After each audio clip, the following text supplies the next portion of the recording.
네, 우리 언론인 여러분들, 제가 공개 석상 외에서는 별로 말을 안 하다 보니까 자꾸 마이크 들고 쫓아다니느라고 많이 힘드시죠? 앞으로 자주 여러분과 대화할 시간을 갖도록 하겠습니다. 어제 조사 과정에 대한 여러분들 궁금증이 좀 있으실 텐데, 제가 여러분들이 보도한 내용과 또 어제 있었던 일들을 종합해서 보니 시간을 끌어서 제소환의 명분을 만들려고 했던 게 분명한 것 같습니다. 제가 한 가지 확인을 해드리면, 제가 조사를 하고 난 다음에 이제 조서 페이지 수를 보니까 199페이지였습니다. 여러분들이 보도하신 내용을 보니 준비한 질문지가 100쪽이었다, 이렇게 100장 분량이었다라고 하는데, 여러분 아시는 것처럼 제가 이제 진술서를 30페이지가 넘는 진술서를 냈고, 그 외에는 특별히 자세한 설명을 하는 것이 무익했기 때문에 진술서로 답을 가름한다고 제가 말씀을 드렸습니다. 여러분도 계산을 해보면 알겠지만 질문서 100쪽에 진술서로 답을 가름하겠습니다 라는 질문에 대한 답을 더하면 그게 아무리 많이 해도 120, 30페이지를 넘기가 어렵겠지요. 근데 이미 199쪽에 이르는 조서를 작성을 했는데, 오후 늦게부터 질문이 중복되기 시작했습니다. 그리고 저녁 식사를 하지 말고 성남지청에서 했던 것처럼 빨리 조사를 하고 끝내자 라고 했더니 수사검사도 저녁을 안 먹고 하는 걸로 동의를 했는데, 갑자기 입장을 바꿔서 저녁은 먹어야 되겠다 이렇게 얘기하고, 그러면 남은 질문이 얼마나 있느냐, 그래서 말해줄 수 없다. 시간이 얼마나 더 필요하냐, 그것도 말해줄 수 없다.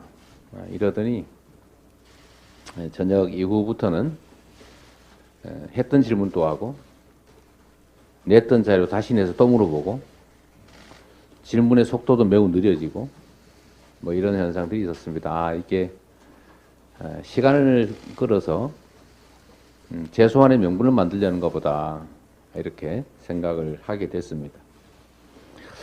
그리고 제가 없을 때 담당 입회 변호사와 대화를 했는데, 추가 소환을 하겠다고 해서 얼마의 시간이 더 필요하냐 물어봤더니 가르쳐 줄 수 없다 이렇게 말했다고 합니다. 본래 여러분 아시다시피 예정 조사 시간이 얼마 정도다 이렇게 되게 알려줍니다. 근데 이 저에 관한 사건에 대해서는 저에게도 남은 신문 분량, 소요 시간 이런 걸 계속 알려주지 않고 있었던 걸로 보면 추가 소환에 목표를 두고 사실상 충분히 신문을 완료할 수 있음에도 불구하고 시간을 일부러 끌어서 추가 소환이 필요하다는 명분을 만들었던 것으로 판단이 됩니다.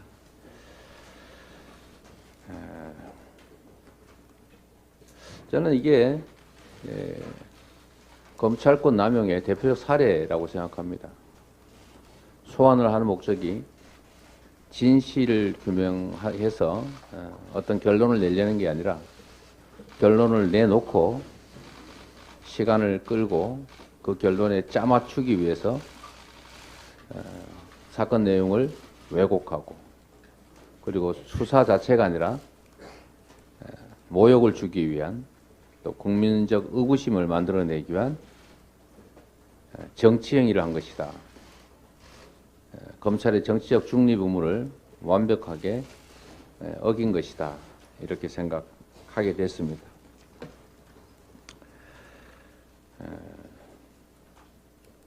그리고 또 한 가지 이제 말씀을 드리면, 여러분께서도 상식적으로 판단을 해보시면 되겠습니다.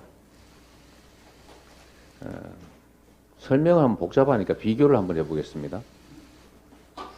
부산 LCT라고 하는 게 있습니다. 부산 도시공사 소유 토지인데 도시공사가 민간에 원가에 팔았습니다. 그럼 민간에 건축 허가를 내줘서 개발 이익을 100% 민간이 다 차지했습니다. 약 1조 원 정도 된다고 합니다. 대장동은 원래 그렇게 하려고 했던 것을 제가 막아서 사업 당시의 예정 이익 6,200억 정도 중에서 4,700억을 저희가 환수한 거죠. 사업자에게 1,800억 정도가 귀속됐습니다.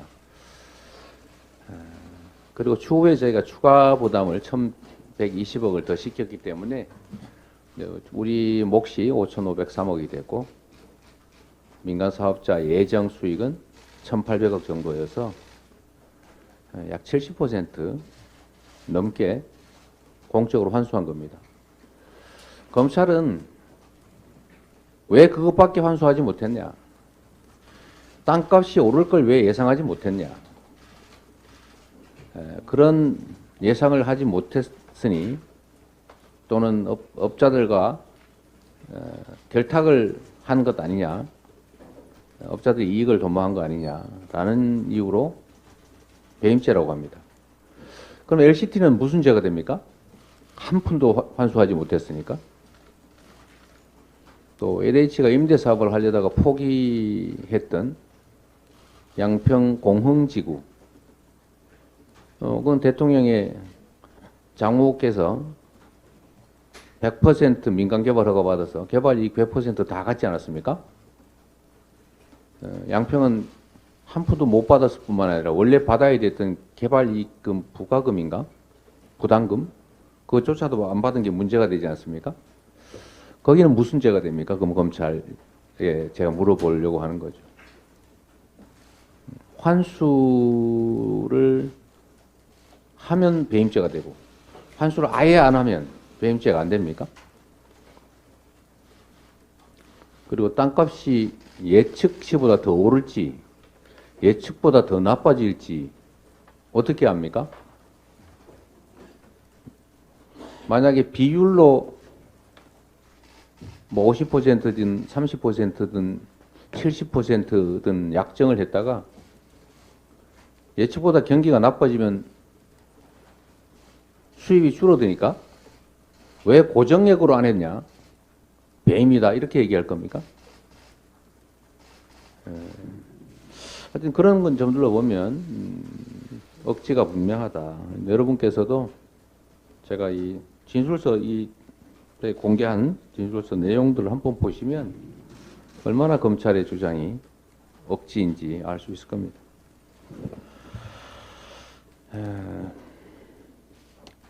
저는 지금 우리 대한민국이 검사의 나라로 바뀌어가고 있다고 생각합니다.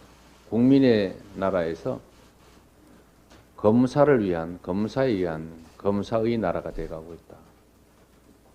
한때 우리가 군사정권 또는 군사 독재정권이라고 불리는 이 독재 권력으로부터 엄청난 억압과 인권 침해를 당했는데 지금은 검사정권, 검사 독재정권이 탄생하고 있는 과정 같습니다. 국가 주요 요직에 검사들이 대거 배치되고 있습니다. 마치 군사정권 시대에 유신 사무관들이 국가 주요 부서에 배치됐던 것을 상기시킵니다. 아마 총선에도 검사 출신들이 대거 진출하게 될 것 같습니다. 군사정권 시대에 군인들이 대거 정치에 참여했던 것을 연상시킵니다. 군인들이 가진 폭력적 권력을 국민들을 향해 행사하면서 공포 정치를 했습니다. 검사들이 가진 수사권, 기소권을 이용해서 공포 정치를 하고 있습니다. 기사를 잘못 쓰면, 아니, 기사를 마음에 들지 않겠으면 압수수색을 하고 심지어 구속영장을 청구합니다.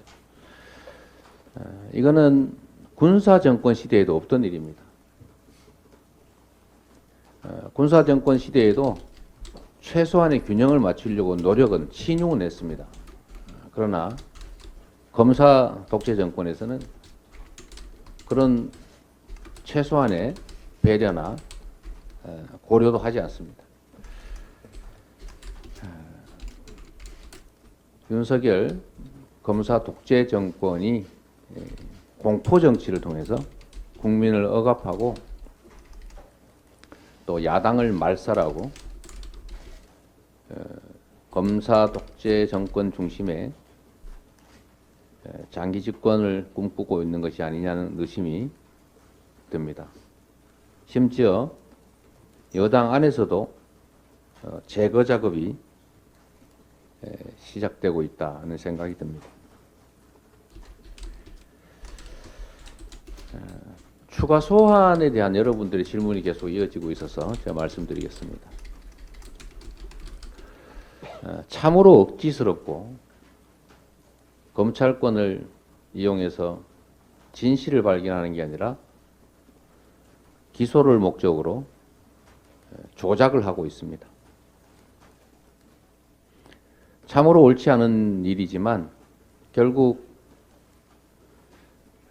제가 부족해서 대선에서 패배했기 때문에 그 대가를 치르는 것이라고 생각하고 모욕적이고 부당하지만 패자로서 오라고 하니 또 가겠습니다.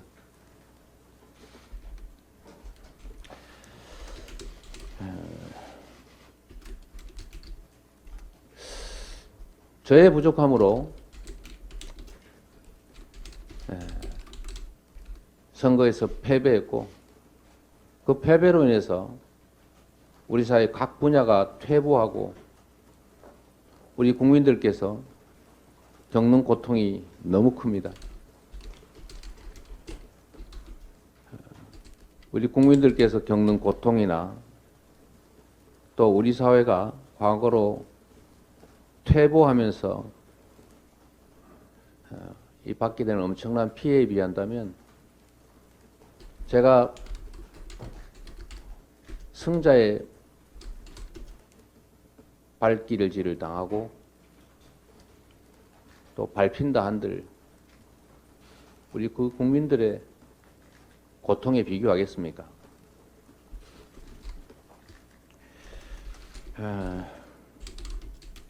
그렇게 간절하게 저를 재차 소환하고 싶어 하니 또 가겠습니다. 대신에 제가 다시 한번 부탁드립니다. 우리 저번에 총장님도 오지 마시라고 제가 그렇게 말씀드렸는데 굳이 또 안타까워서 오셨는데 우리 의장님도 마찬가지고 우리 이모경 의원님도 박성준 의원도 우리 안호영 수석도 오셨던데요. 이번에는 정말로 오지 마십시오. 저번에는 원래 천준호 실장님하고 박성준 대변인 두 분만 가기로 했는데 가보니까 갈 필요가 없었지요. 청사에 들어가지도 못하는데 그 말로 갔습니다. 그러니까 이번에는 정말 다시 한번 간곡히 부탁드리는데 오지 마십시오. 이게 갈등과 분열의 소재가 될 수도 있기 때문에 그렇습니다. 우리 일부러 그런 것들을 또 상대가 기대하는 측면도 있기 때문에 이번에는 정말로 간곡히 부탁드리는데 아무리 마음 아프시더라도 절대로 오지 마십시오. 우리 지지자 여러분들도 마찬가지입니다. 지지자 여러분, 그 엄동설한 그날 맛도 유난히 추운 그날 새벽부터 아니 뭐 전날부터 밤새고 제가 조사가 끝나는 그 늦은 시간까지 그렇게 고통받는 거 보기 너무 안타깝습니다. 저하고 변호사하고 갈 테니까 그 추운 날 너무 고통받지 마시길 바랍니다. 네, 여러분들 또 의문이나 궁금증도 있으실 테니까 질문하시면 제가 답을 드릴 텐데 가급적이면 뭐 그러지 않으실 걸로 보이시는데 결국 이 사건은 기소됩니다. 답정 기소 아닙니까? 기소하기 위해서 명분을 만드는 중이고 또 어떤 제가 해명을 하더라도